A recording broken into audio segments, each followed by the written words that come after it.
ma'am पुनंग पुताराम नोक्चरी सिंग अमसुंग मोरोक चाबना पीरिब कानबसिंग हाबे Hiram असिदा पाउदम अमा तामिनसि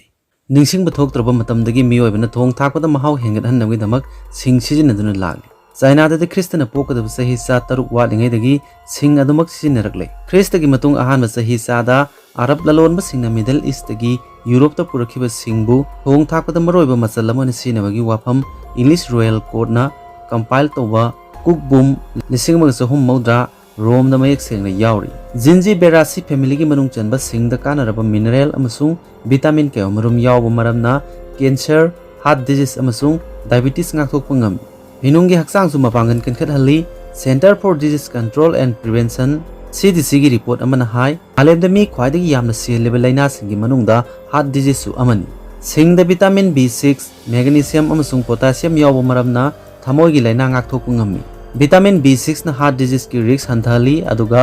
मैग्नीशियम अमसुंग पोटेशियम ना ब्लड प्रेशर हंथाली हारिब कंपाउंड अहुमक पुलप याव मरमना सिंग चारबदे हार्ट डिजीज की रिस्क हंथरई सिंग द पोटेशियम मैग्नीशियम अमसुंग विटामिन B6 यावबगी मथक्ता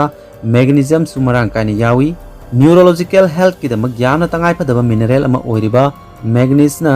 सेक्स हार्मोन टेस्टोस्टेरोन पुथोकपदा मतेंग पांगबा मरमना हिनुंगी हक्सांग मपांगन कनखतहली University of Maryland Medical Centre की रिपोर्ट मतुंग इन हक्सांग द मैग्नीशियम की चांग वालबदी इनफर्टिलिटी अमसुंग इरेक्टाइल डिसऑर्डर की खुदोंग चादबा मायोकनहली हाइरि अमरोम द CDC की रिपोर्ट अमना हाई तोंगान तोंगानबा कैंसर मखल सिंगी मनुंगदा अनिसुब ख्वाइदगी कमन ओइबदी कोलेक्टोरल नत्रगा कोलोन कैंसर नि नुपीदगी नुपादना चांग वांगना नाबा थेंगनरिबा कोलोन कैंसर ngaktoknagwidamक चांग नायना सिंग चाबा मथौ ताई कैंसर रिसर्च जर्नल द हंदक फोंलखिबा रिपोर्ट अमदा यूनिवर्सिटी ऑफ मिन्सोटा के रिसर्चर चुल हो जियोंग ना high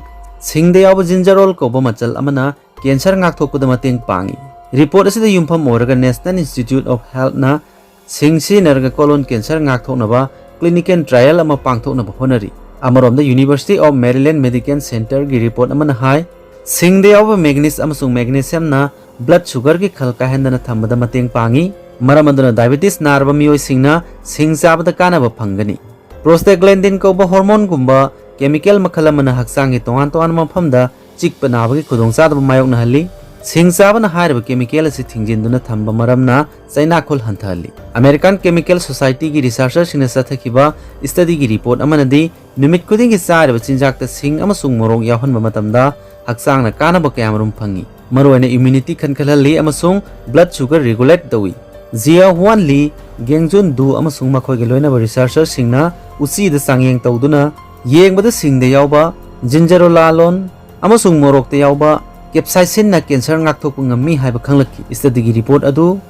journal of Agricultural and Food Chemistry दा हंदकता फोंलखि सोलानेसी फैमिली की मनुंग चनबा अमसुंग साइंटिफिक ओइबा ममिंगना कैप्सिकम एनम कौबा मोरोकता कानरबा मचल कयामरुम यावी हामेलसिनबा मदि आलूसु सोलानेसी फैमिली की मनुंग चल्ली लेबोरेटरी द सांगयेंग तौदुना येंगबदा एंटीबैक्टीरियल एंटी कार्सिनोजेनिक एनाल्जेसिक अमसुंग एंटी डायबिटीज की मगुन चेनबा कैप्साइसिस ना अनोइबा मिसिंगदा LDL कोलेस्टेरोल हंथहनबा ngami मोरोकता कैप्साइसिन मरांग कायना यावी मदुगी सुमथक्ता विटामिन C यावी तगत तगत टेकपा मोरोक ग्राम चामदा विटामिन C माइक्रोग्राम चामगा 99.8 यावी मसी नोंगदा मियोइबना मथौ ताबा चांगदगी चादा 290 विटामिन C ना सरू उनसा अमदी अति हक्सांग कयासिंग मपोक कहनना थंबदा मतेंग पांगी मोरोकता यावरिबा पोटेशियम मैग्नीज आयरन अमदी मैग्नीशियम ना सेल अमसुंग हार्ट की फिबम फना थंबदा मतेंग पांगी नियासिन पायरिडोक्सिन रिबोफ्लेविन अमदी थियामिन ना चिंबा B कॉम्प्लेक्स ग्रुप की विटामिन मरांग कायने यावबा मोरोक ग्राम चामदा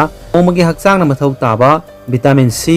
चादा 290 विटामिन 6 चादा 59 नियासिन पायरिडोक्सिन रिबोफ्लेविन अमदी थियामिन ना चिंबा B कॉम्प्लेक्स ग्रुप की विटामिन मरांग कायने यावबा मोरोक ग्राम चामदा नोमगी हक्सांग ना मथौ ताबा recommended daily allowance vitamin C ascorbic acid चादा 290